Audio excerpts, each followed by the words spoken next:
Assalamu alaikum wa rahmatullahi wa barakatuhu.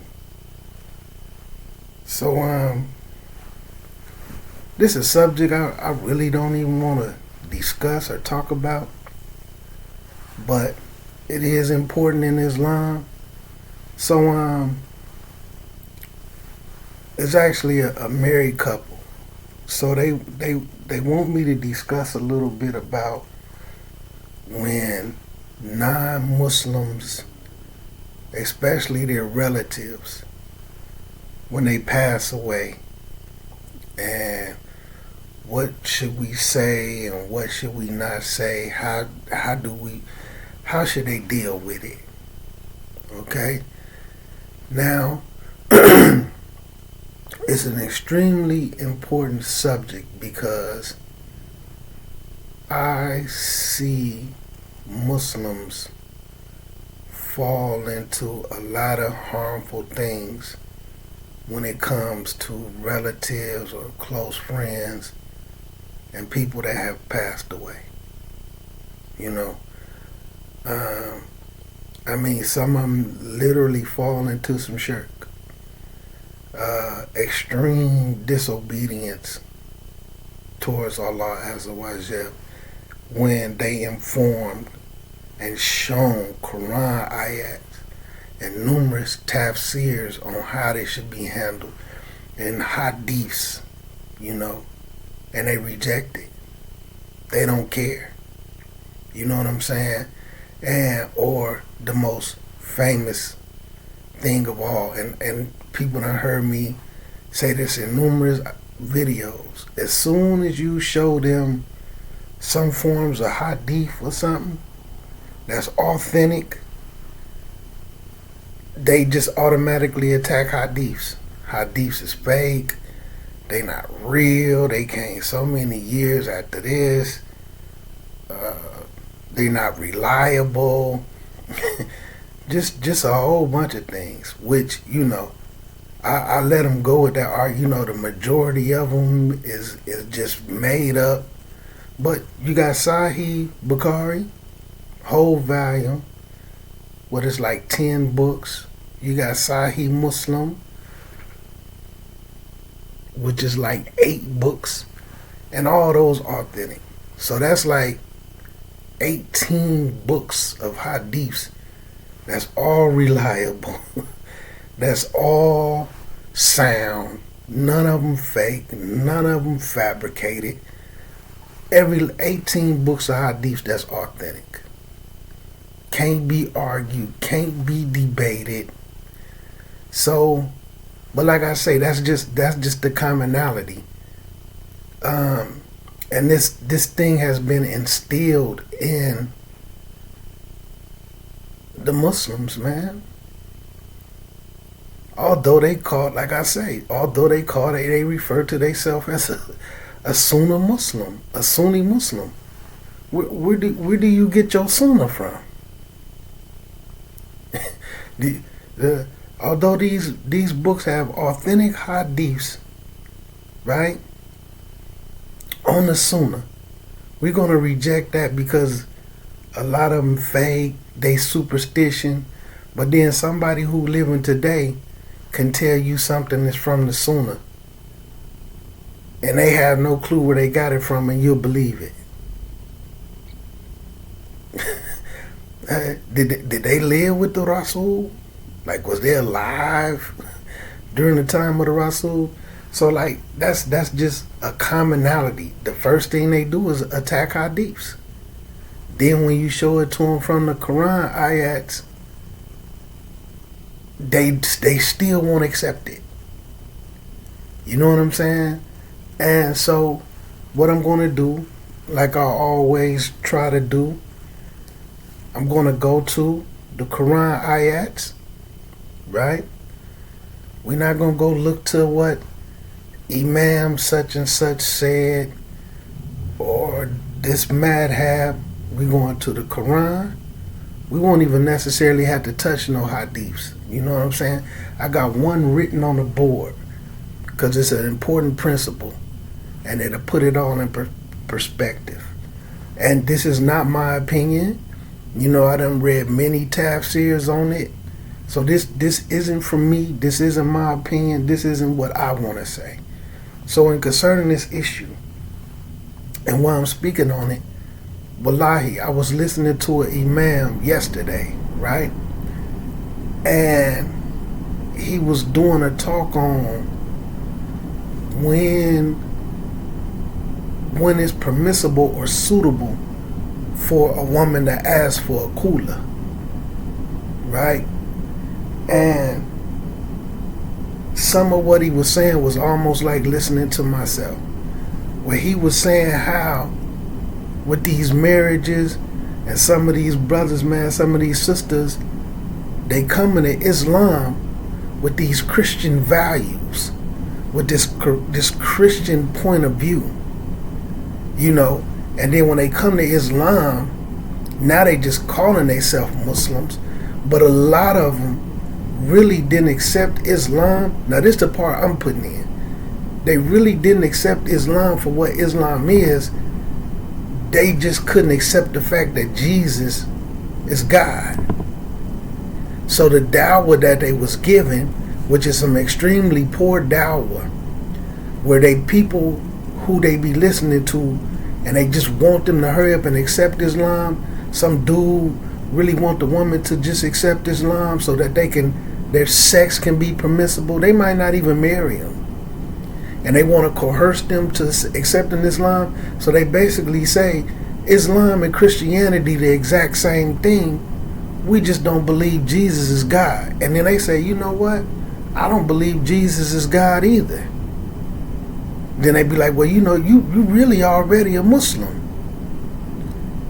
And then they will accept Islam on those bases. But generally, they dealing with a brother who Islamically, he probably need to start all over again. So technically, they don't lose that Christian point of view. And unfortunately, it's an extremely poor Christian point of view, because as Muslims, especially the ones who study, we know how corrupted that book is that they have.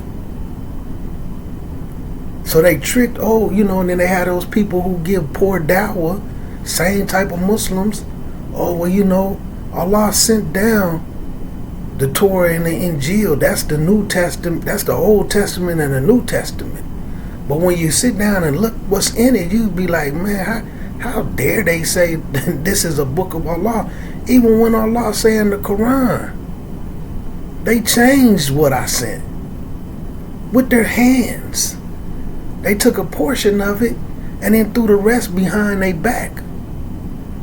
So that's what's left of it.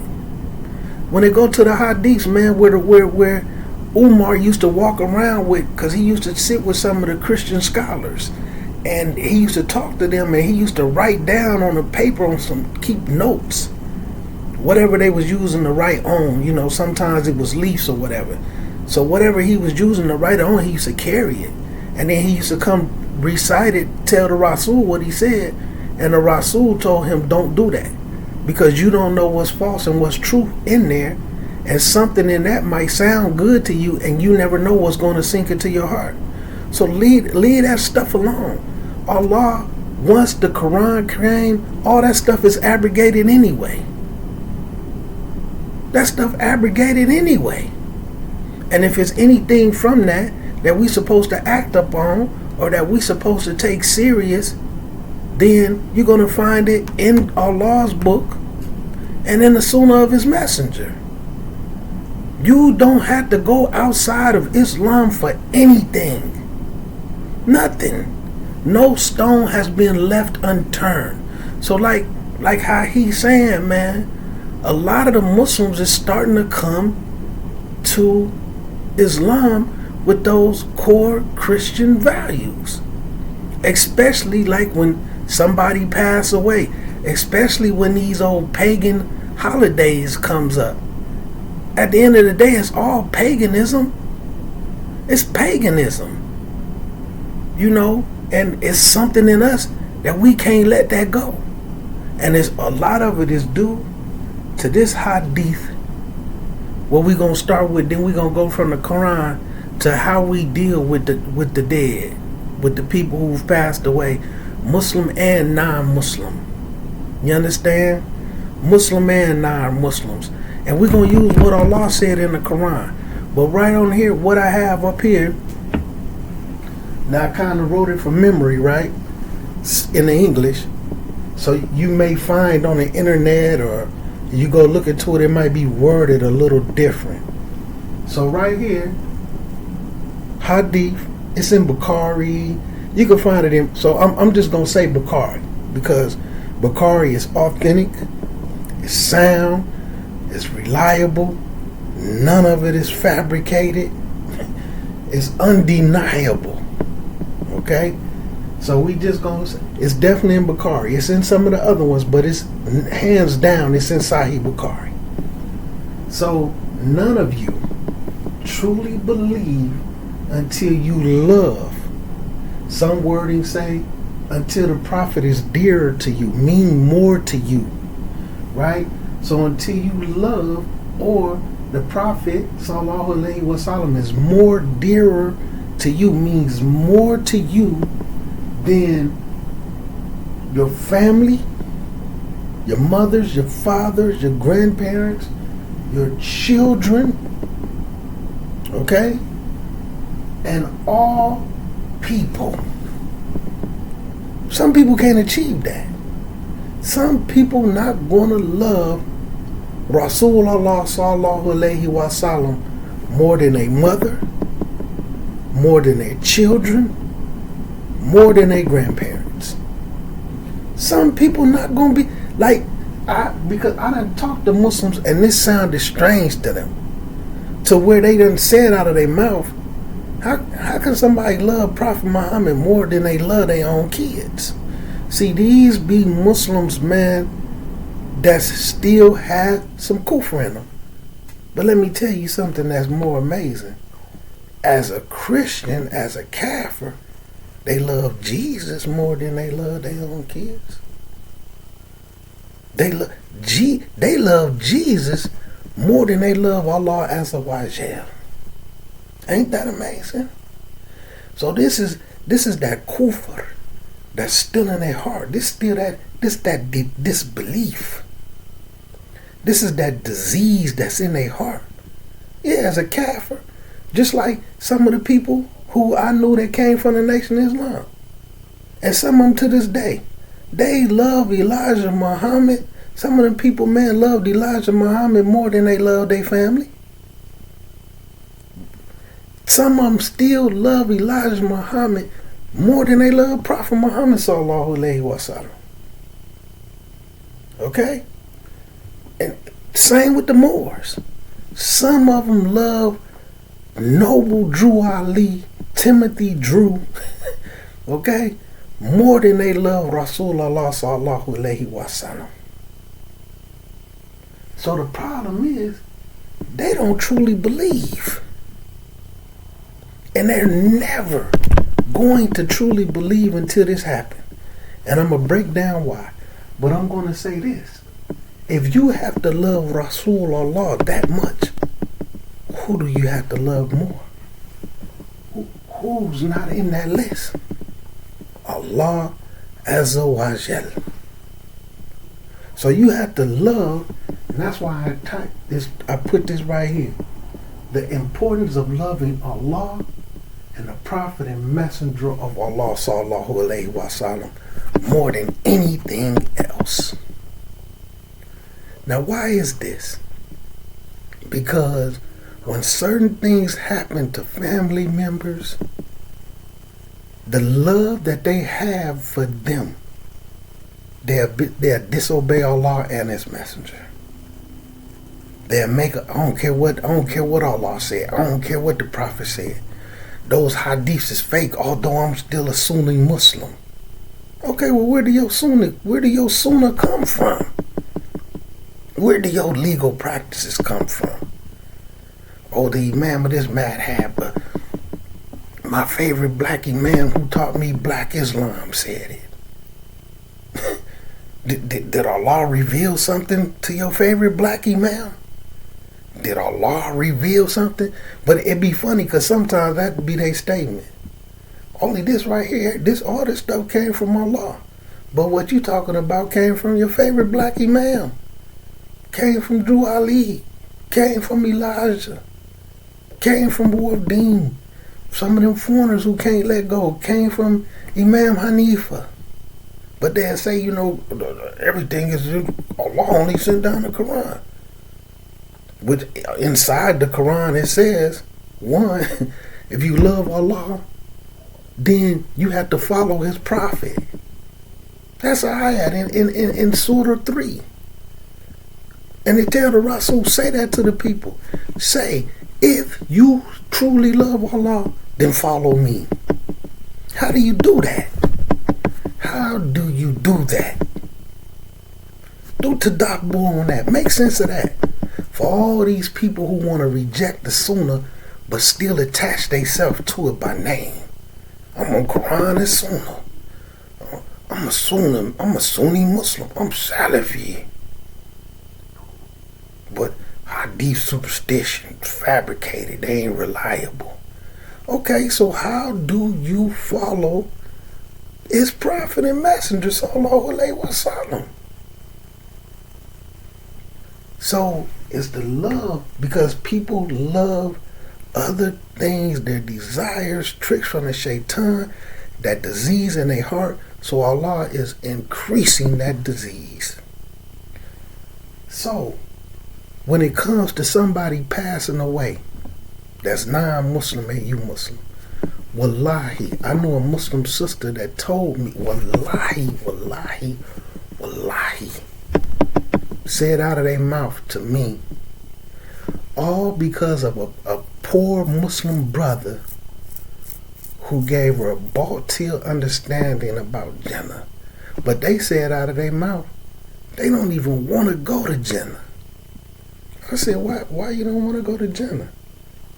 And they said, because I don't think none of my family is going to be there. You know what I'm saying? And due to some other little bald-tail stuff that they were saying, so I had to say to them like this, respectfully, if a house was on fire and some of your family was in it, but it was burning up to the point where they really already gone, right? And it's so bad that you can't go in there and save them. Is you gonna run in that house to be with them? They said, nah. But you don't want to go. You feel like they might be going to the hellfire, and you don't want to go to Jannah because you want to go to the hellfire with them. See, these kafir beliefs in the Muslims, and now they don't want to accept certain things from Quran and Hadith, and now they want to go to this Christian stuff.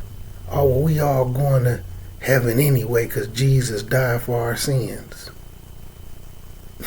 Jesus died for everybody's sins because they don't want to accept it, man. You know why?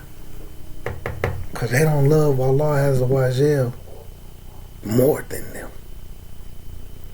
Oh man, how can I love that? How can I love this and that, man, more than my mom? My mom gave birth to me, but Allah created you in that womb, and your mother and your father.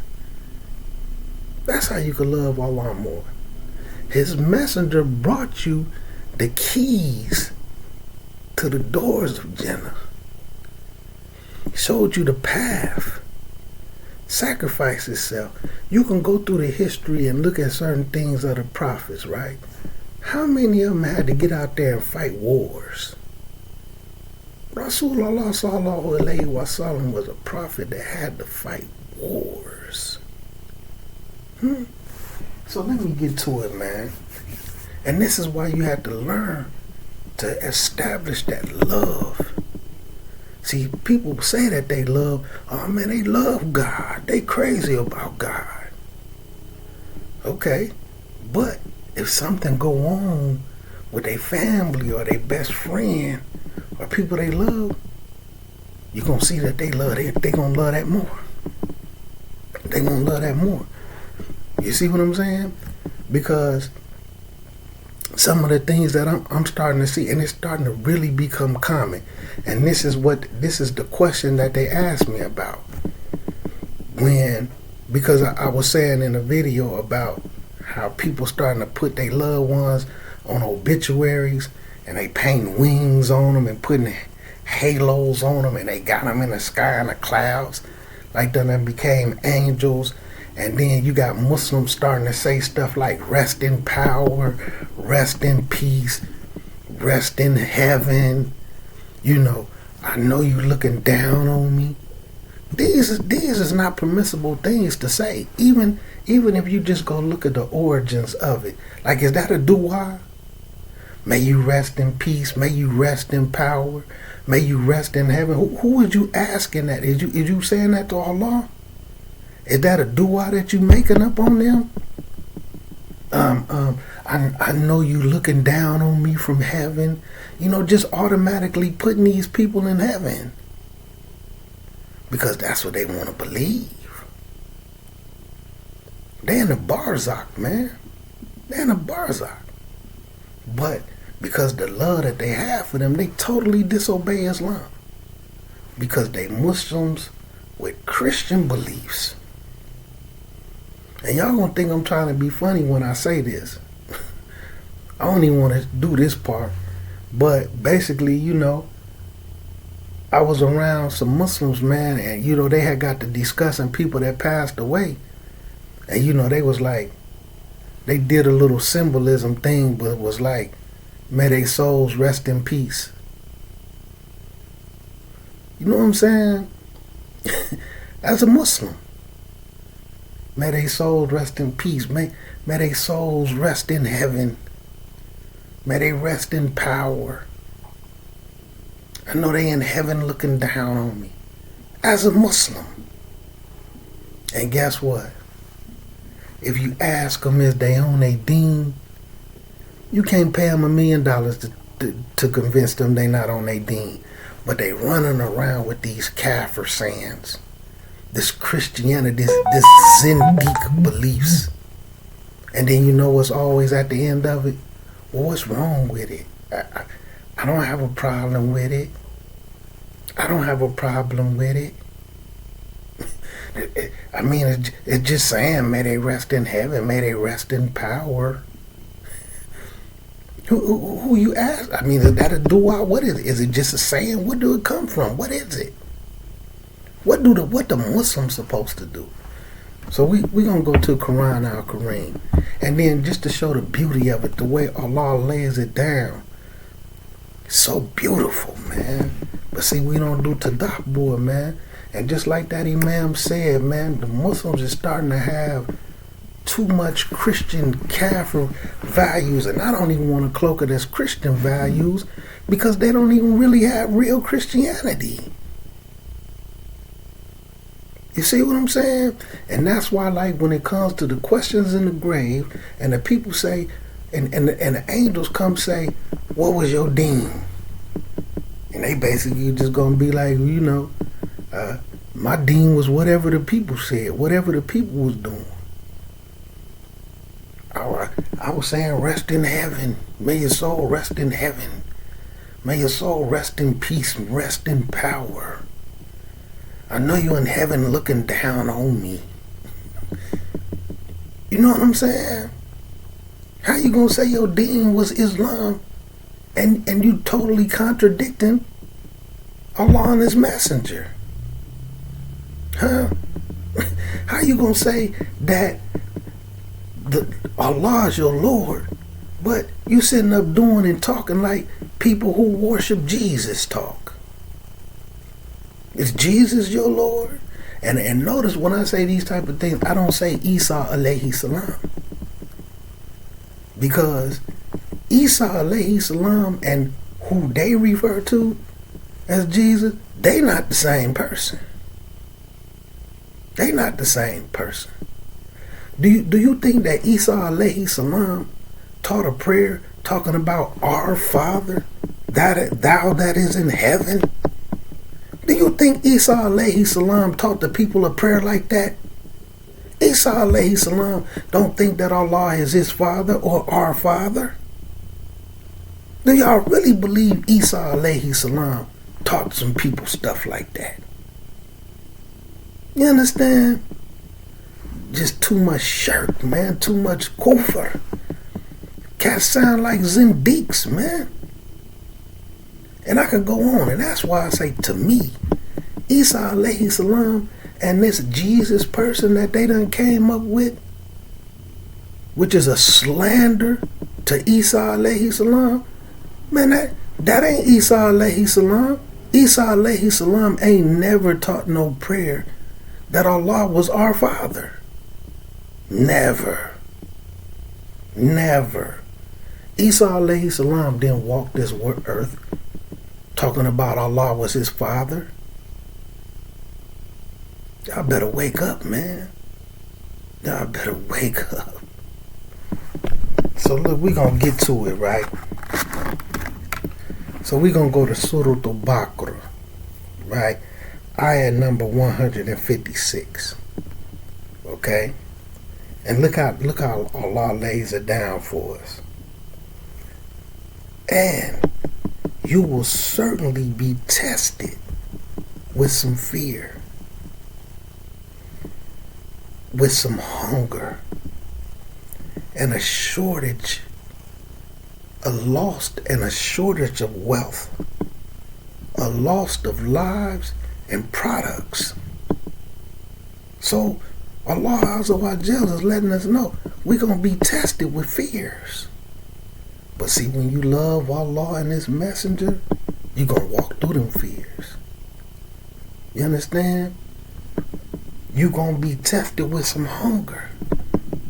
Now see, this can go deeper, because sometimes what you have to look at that is, sometimes when people feel like they don't have enough, they're going to resort to crime. They're not going to have to walk. I can go out here and rob these people. I can go out here and sell these drugs, these intoxicants.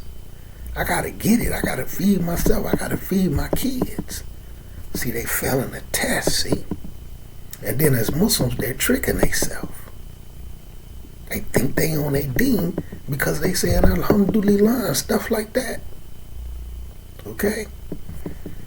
Shortage of wealth and a loss of wealth. Sometimes your money ain't going to be like that. Sometimes you might lose all your money. And a loss of lives. Our loved ones going to pass away. That's family, friends. You know, you might have a teacher in school that you was crazy about and they passed away. A basketball coach, a boxing coach, a neighbor. You know what I'm saying? One of your close friends' parents or fathers that was almost like a mother or father to you that you grew up with. People going to pass away, man. People going to pass away. But we tested with that. We tested with that. So what Allah Azza wa Jal say though? So give glad tidings to the ones that's patient with these tests. Right? When your loved ones pass away and they non-Muslim, or they was just a Muslim on a whole bunch of foolishness and went out, overdosed on drugs, or, you know, got killed in a bank robbery, because these is real things. You know, got killed gang banging, you know, as a Muslim. You know what I'm saying? Beating the mess out of a woman and she killed him. Or, you know, like the brother who had a wife and didn't tell the other woman and she got them together and the Muslim sister killed him. You know what I'm saying? So, you know, sometimes, man, Muslims go out bad. But you can't just automatically want to believe, okay, you had a non-Muslim man who was Jehovah's Witness, Moorish American, Nation of Islam, Super Christian, Seventh-day Adventists, and Hebrew Israelites. And then they pass away, but they still was doing everything under the sun.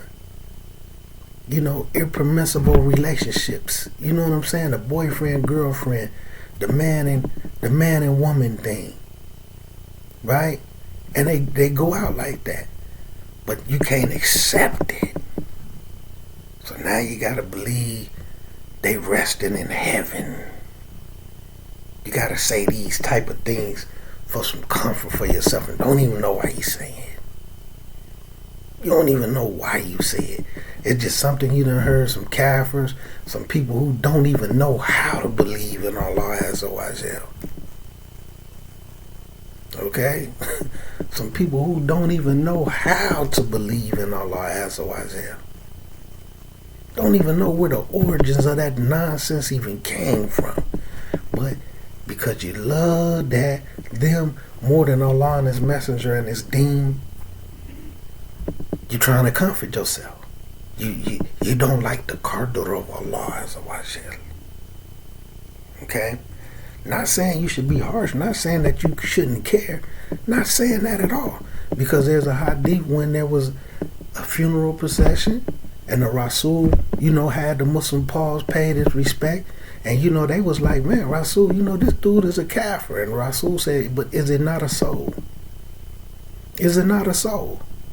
So you can have your respect. You can have condolences for him. You could tell the family, I'm sorry for your loss. But you can't look at that person and say, may your soul be resting in peace. May you be resting in heaven. I know you up in Jannah looking down over me, guarding me. See, some of that stuff is shirk. But what do Allah say? Give glad tidings to the patient ones.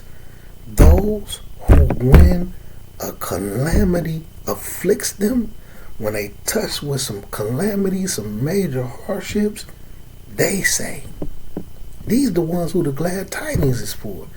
They say, to Allah we belong, and indeed to Allah we will return.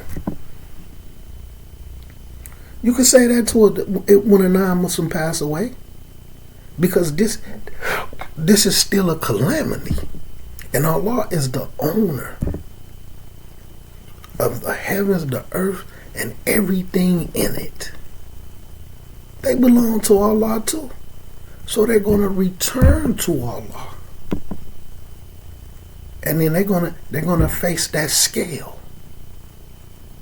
They're going to face that scale. Alright?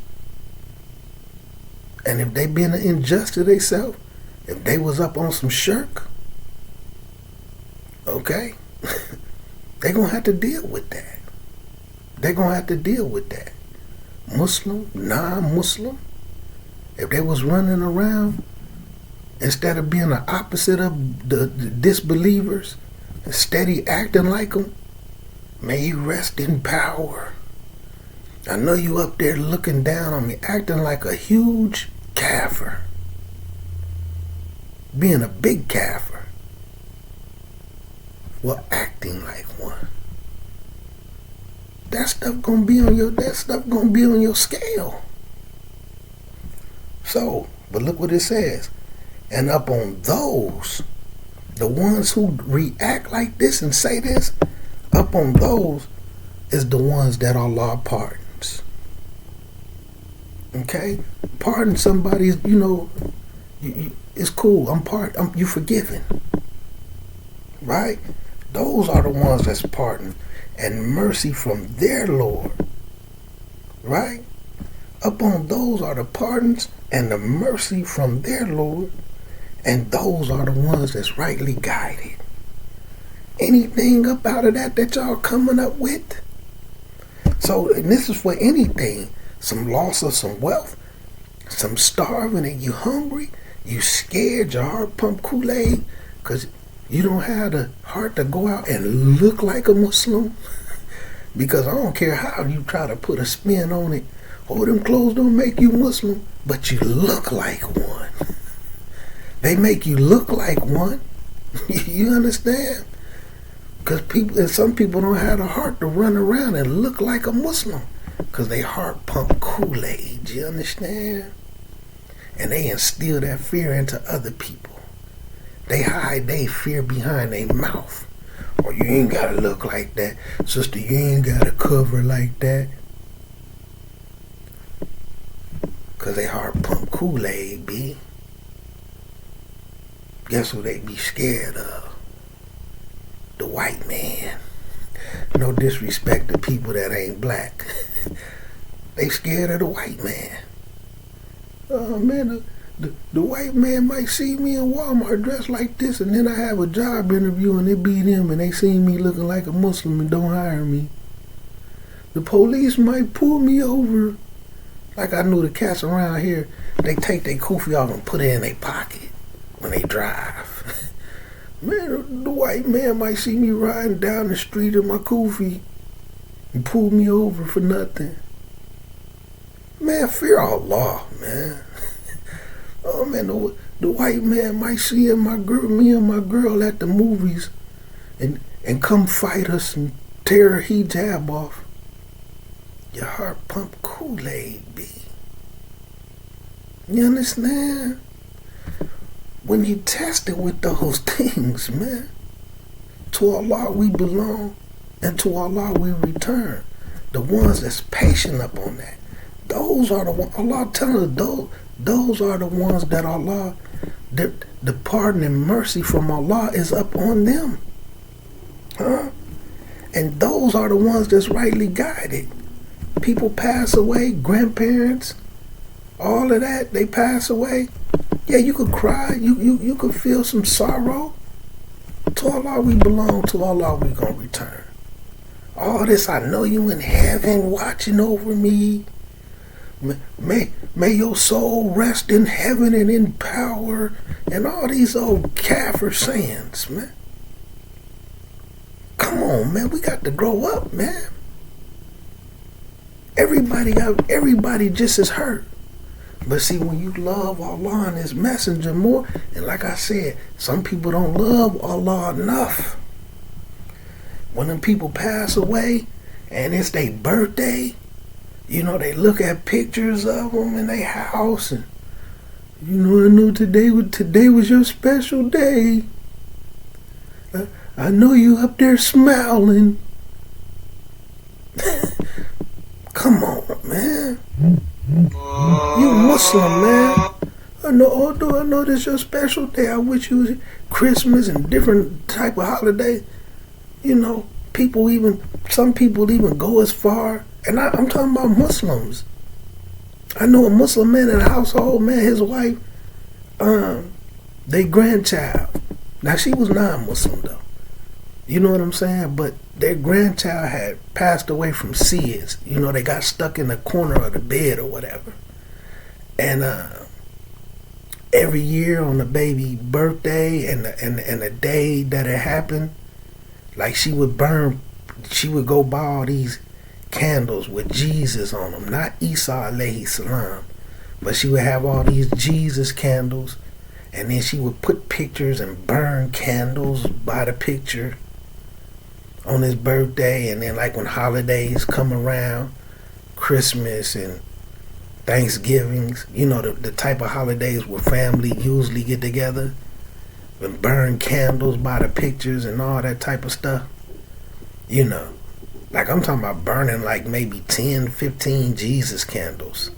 Not Isa alayhi salam candles, okay? And have them buy all these pictures, like all the pictures they had of the little kid, you know, they would they would have a candle by all the pictures. And it would be all through the whole house. He in there making salat in front of him, trying to, like, come on, man. So I'm saying some Muslims, they fall into that.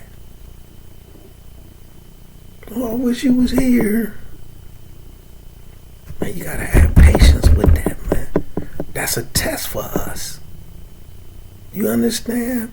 And I'm not even gonna go into the hadiths, but then we'll come into another ayat that discuss this even further. Right? Let me touch another ayat, man, real quick. Inshallah ta'ala. So, Allah Azza wa Jal, we going to Surah 9, Surah Tawbah. about repentance, right? Turning away from what's wrong and returning to Allah type of Tawbah. Not a astaghfirullah Tawbah, right? We want ayah number 113, but I'm going to go ahead and read 112, right? Because it has some beautifulness in it, right? The repentant ones, the worshipers, the ones who constantly praise, right? The travelers, the ones bowing down, the ones prostrating themselves, the ones who enjoy what is good and forbid what is deplorable, and the ones who preserves Allah's limits.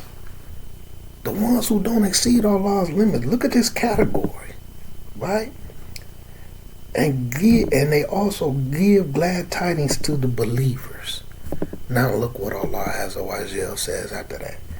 Look at this beautiful category. So the people in this category, look what Allah is saying to us. Never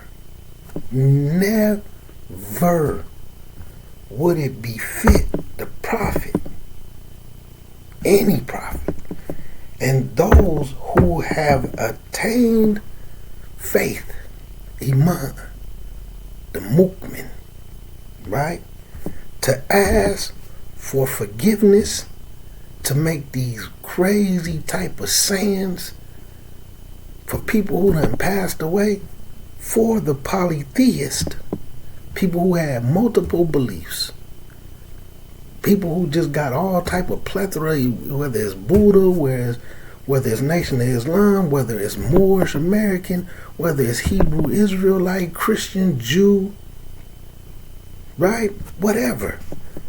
Even if they were a near relative, even if they was close in kin, after it has become evident to them, to us, right? After that has become evident to us that they are fellows of the purgatory. They're in the barzakh. You understand? They've passed away. They've in the grave. They done entered the barzakh. So if they have entered the barzakh, these sayings and may Allah forgive you and may you rest in heaven and rest in power and peace. May your soul be elated and all this type of stuff. Once they enter the barzakh, Muslim or non-Muslim, even if it's a close relative, your parents, your grandparents, your children, your aunties, uncles, nieces, nephews, cousins, best friends, favorite teacher, coach, your favorite person, your favorite supervisor, once they enter the barzakh, never do that. Whether you a prophet and you one of the people who done attained iman, you one of the movement, you a strong Muslim, it's not permissible. Now, people gonna disobey it and do it anyway though. You know why? Because they don't love Allah and His Messenger more than they love them people, man. And this may sound harsh, but this is what Allah Azza wa Jal is telling us and giving us. I can even touch more hadiths on examples of it, but I'm not going to do that for the sake of the multitude of Muslims that have a problem with hadiths, which is just absurd, which is utterly ridiculous, especially when they refer to themselves as a Sunni Muslim. Just utterly ridiculous. But as it continues, so then they go to an example. And Ibrahim, Prophet Ibrahim alayhi salam, him seeking of forgiveness for his father was only due to a promise he had made him. But when it became evident to him that his father was an enemy of Allah, He was done with that. He wasn't making these du'as and these prayers, and the same in life. And like I say, Prophet Ibrahim was most surely kind. He was a kind, humble individual. So this may seem harsh, but this was a kind-hearted individual. Not only did he disown his father, but making him du'as and stuff, man, while he was in the barzakh in the grave. Nah, because it's not permissible. Their affair has come to pass, and it's time to settle them debts. It's time to settle them debts, baby. Qadr of Allah, Mashafa'al. It's over. None of that. Dad, I love you. I know today your special day. I know you down there looking down on me, guarding me. May your soul rest in peace and power in heaven. Ibrahim didn't say none of that. And he was more kind-hearted than all of us. He was a prophet of Allah. One that Allah Azza wa Jal referred to as a friend. A close friend, not just a Sadiq, not just a regular friend. A close, extremely close friend. Not a Sadiq. Okay? But look what it says. Now this is the beauty of it.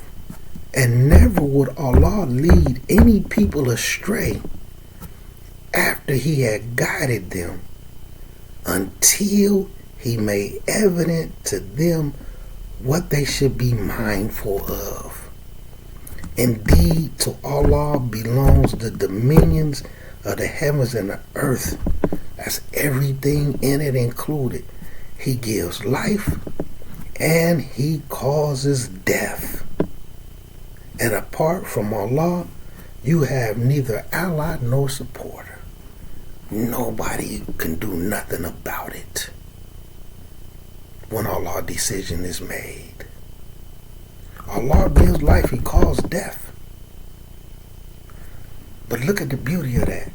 Allah never will lead any people astray after he guided them until he made evident to them what they should be mindful of. Imagine accepting Islam, starting to learn Islam, reading your Quran, reading ayats like this, right? You're getting the guidance. Allah's showing us what we have to be mindful of. And then you turn around and go against it anyway. Huh? You end up leaving the deen of Islam because you love this girl more than you love Allah and his messenger. You love this husband and what they did for you more than you love Allah and his messenger. Huh?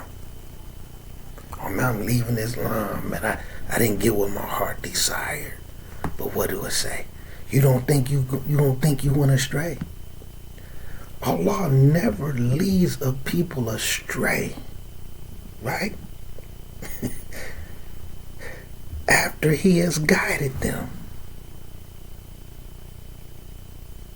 Allah don't lead you astray after he has guided you until Allah has made evident to them what they should be mindful of. What's one of the main things we supposed to do as a Muslim, where the Quran, our Quran warns us over and over about?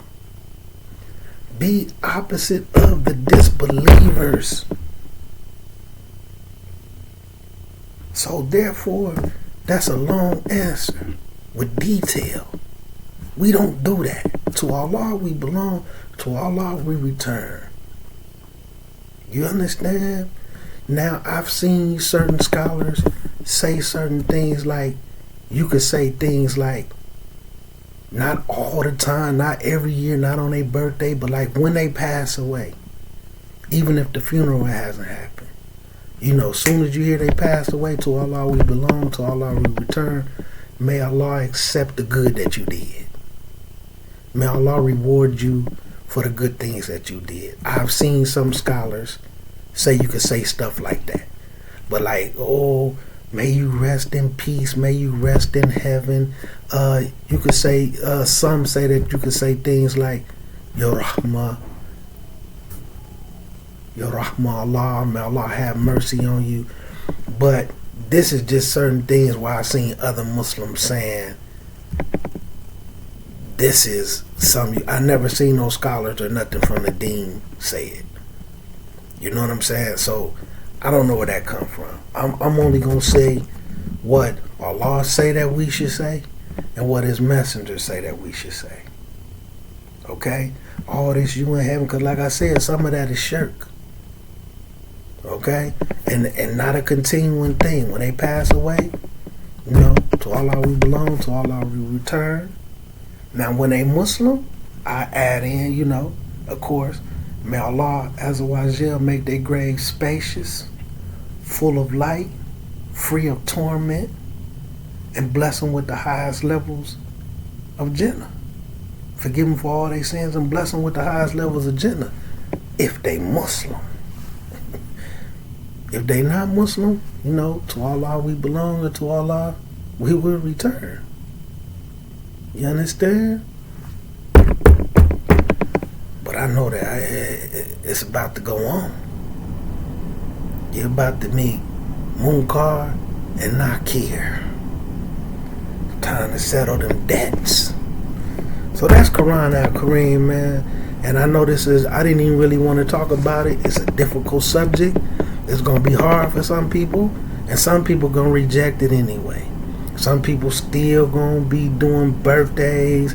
Some people still going to be doing Thanksgivings. Hey, I know y'all love me and you wanted to get me something for my birthday and Thanksgiving anyway. And Christmas, just go ahead and get me a sweater and that'll be fine. Promoting kufr. Promoting kufr. You know what I'm saying? Hey, but happy Mother's Day. Happy Father's Day to all you mothers and fathers out there. They all throw that in. She the mother and the father. So happy Father's Day to all you mothers and fathers out there. They still gonna do it. They're still going to do it. You know why? Because they don't love Allah and His messenger more. So they not truly believers. And how you could tell that they not truly believers? Because they still act up on kufr knowingly. Assalamu alaikum warahmatullahi wabarakatuh.